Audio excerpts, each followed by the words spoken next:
أنت مشكلتك إن أنت مش عارف تبدأ، وأنا مشكلتي إن أنا باحاول إن أنا أساعدك تبدأ، فأنت تساعدني وأنا أساعدك. السلام عليكم ورحمة الله وبركاته، إزيكم يا أصحابي النهارده عاملين إيه؟ أنا صراحة جاي النهارده عشان أساعدك وأساعد غيرك، بحيث إن أنت لو أنت ما معكش إمكانيات تبدأ تتعلم، وإزاي تتعلم، وإيه الأدوات اللي أنا ممكن أستخدمها في التعليم. فليكن إن أنا مثلًا مصمم جرافيك وحابب إن أنا أتعلم تصميم الجرافيك، أو إن أنا لسه باتعلم التصميم ومش عارف أتعلم التصميم أو أبدأ إزاي، وأنا ما عنديش إمكانيات خالص إن ديّة تسمح لي إن أنا أبدأ أتعلم. فأنا النهارده هاساعدك وأقول لك إيه الsoftware اللي أنت ممكن تحتاجها عشان خاطر تبدأ تتعلم وتبدأ تنتج وتبدأ تشتغل بجد.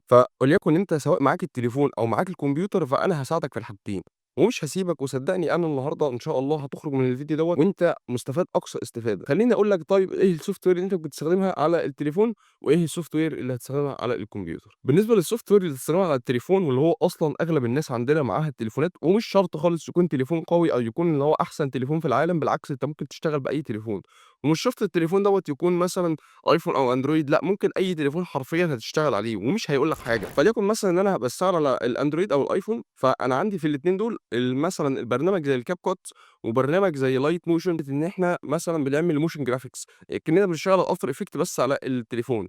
وميزة البرنامجين دول بالنسبة للفيديو editing إن هم يعني معظم الfeatures فيه مجانية، وغير كده طلّع لك بجودة عالية، يعني ممكن تطلّع فيديوهات لحد 1080p ومش هيقول لك أي حاجة وما فيش أي مشكلة. أمّا بالنسبة للبرنامج اللي بعد كده هو برنامج PicsArt.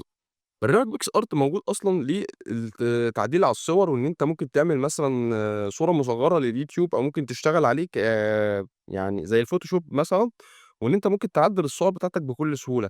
وغير كده ميزة الPicsArt إن هو فيه أريحية شوية، وغير كده نظام الlayers يعني كأنك بتشغّل فوتوشوب بس على التليفون.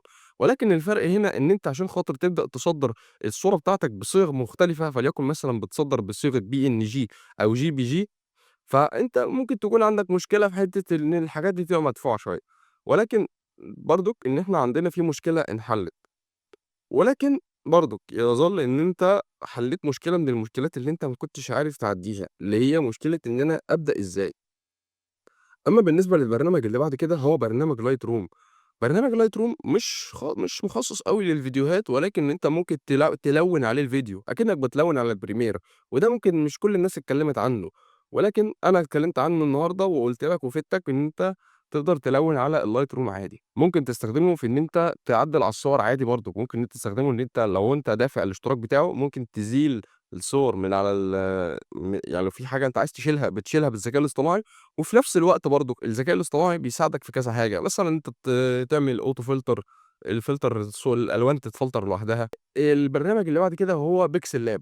Pixel Lab هو يعتبر أكتر احترافية شوية من PicsArt، ولكن مجاني، يعتبر مجاني بالكامل. وغير كده Pixel Lab بيدعم حاجات كتيرة زي الglow effects، أنت ممكن تاخد glow effects قوية جدًا، ومعظم الناس بتشتغل عليه حاليًا. معظم الناس اللي هم صناع المحتوى اللي هم بيستخدموا التليفون بيستخدموا أصلًا Pixel Lab، بيفضّلوه عن Pixel Art، لإن Pixel Lab الصراحة أقوى شوية في الحتّة دي. ده بالنسبة لإن أنت واحد بتبدأ على التليفون وما عندكش أي إمكانيات.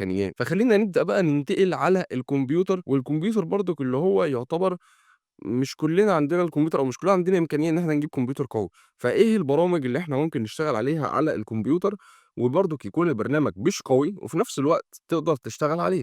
وليكن مثلًا أنا عندي برنامج الجهاز بتاعي إمكانياته ضعيفة، فإحنا إن شاء الله أنت ممكن دلوقتي تشتغل على الCapcut، والCapcut برضُك موجود على الكمبيوتر وبيساعدك نفس المساعدة، يمكن أحسن كمان من الكمبيوتر من التليفون، عشان خاطر الshortcut إن أنت ممكن تستخدم shortcut في البرنامج، وده بيساعدك أكتر.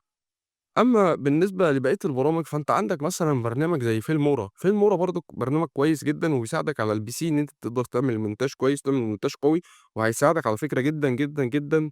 وغير كده البرنامجين دول مش محتاجين إمكانيات اللي هي أقوى إمكانيات، ممكن تشتغل على أي إمكانيات عادي، وديّة نقطة كويسة، وديّة حاجة تفيدك أنت كواحد لسه بتتعلم.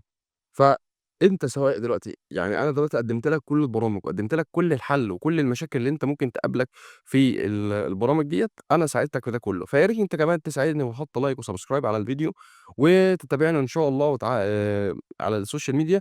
لو أنت اتفرجت على الفيديو دوّة على اليوتيوب إن شاء الله هتتابعني إن شاء الله على السوشيال ميديا، وهتتابعني على يعني هتتابعني على السوشيال ميديا، وهتتابعني على الواتساب. إن شاء الله هيبقى في كل يوم حل، يعني لو أنت عندك مشكلة كل يوم هتلاقي في حل فيها. فإن شاء الله هيبقى في استمرارية، وطبعًا طوّرنا الإستديو زي ما أنت حضرتك شايف، النور طبعًا الإضاءة اختلفت، الجودة اختلفت عن الفيديوهات اللي كانت قبل كده، وهيبقى النيش بتاعنا إن إحنا هنساعد بعض، إن شاء الله يبقى النيش بتاعنا إن إحنا نساعد بعض. ولو أنت كمّلت الفيديو للآخر أنا بجد متشكر جدًا ليك، وسلام.